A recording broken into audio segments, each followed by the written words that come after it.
Hi, I'm Derek Peterman. I'm here at Photon to tell you about the 1780 ModeScan system, which measures m squared and other beam propagation parameters simultaneously.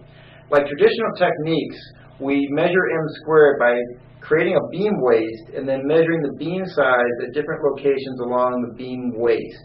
Unlike traditional techniques, we perform this analysis simultaneously on every single beam size measurement. How is this done? Well, today I'm going to show you using a standard HENE laser to show how this process works. What I need to do is create a beam waist inside this box, which requires the right lens selection and also spacing between the ModeScan system and the laser. We have an Excel spreadsheet calculator to help make this process straightforward. To use the Excel ModeScan calculator to set up the test, we simply enter reasonable estimates of the laser under test. This HENE laser operates at 633 nanometers wavelength. It has an exit diameter aperture of 0.5 millimeter or 500 microns. The estimated divergence is 2 milliradians. And the m squared, since HENE lasers are fairly diffractive limited, we're going to estimate it to be about 1.1. And start with the smallest focal length lens in the ModeScan test kit, which is 200 millimeters. So I enter that into the calculator, and the calculator calculates an optimal laser lens distance of 890 millimeters, which corresponds to a ModeScan laser distance of about 820 millimeters. There's another parameter the calculator calculates called the software lens position, which here is 2.7 millimeters.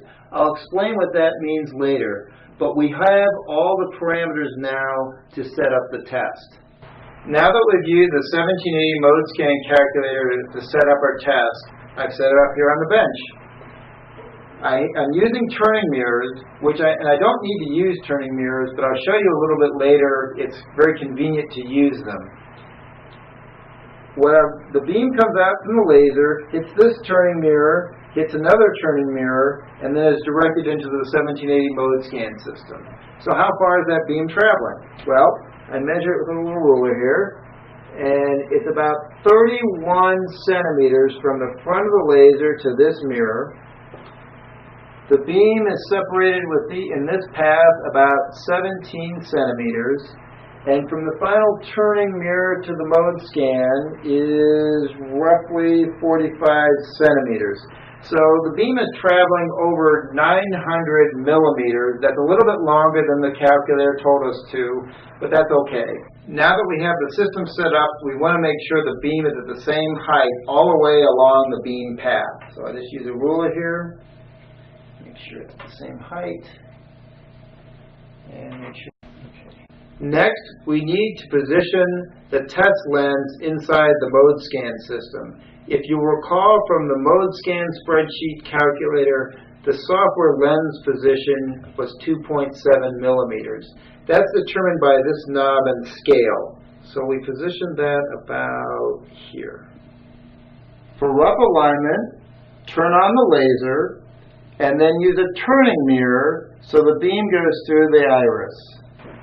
Once the beam is going through the center of the iris, the next step that I find useful is to slowly rotate the 1780 unit so that the beams go into the center of the video window, like that. Then perform an auto range so that we set the correct exposure time for the CCD camera. After the auto range is done, we want to do a background subtraction using the calibration function. So I click on here, I block the beam, I hit calibrate, then OK. And it's important to do a background subtraction for each individual exposure time. Now I'm going to show you a few tricks to help you make the 1780 ModeScan system more efficient for you. The first thing I'm going to show you is why I use turning mirrors to set the things up. Turning mirrors turn out to make it much easier to adjust the horizontal skew and the vertical skew of the beams. Look here. See how the beams are angling up sideways and they're outside the cells? That's easily corrected by using the turning mirror and this knob on the gimbal mount. See how the beams line up like much more straight this way?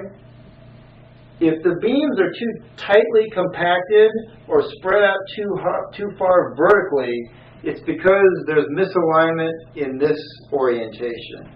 And again, we can use the turning mirror and the knob of the gimbal mount to do fine adjustment to get every beam in the cell. Once we get all the beams lined up so there is one per cell, let's look at the beam waist caustic. Notice that there's about a 3-to-1 ratio between the beam at the waist and at the ends of the waist caustic. We want to use this ratio because it allows us to use the full dynamic range of this 12-bit CCD camera used in the 1780 ModeScan system to measure the largest portion of the beam waist possible.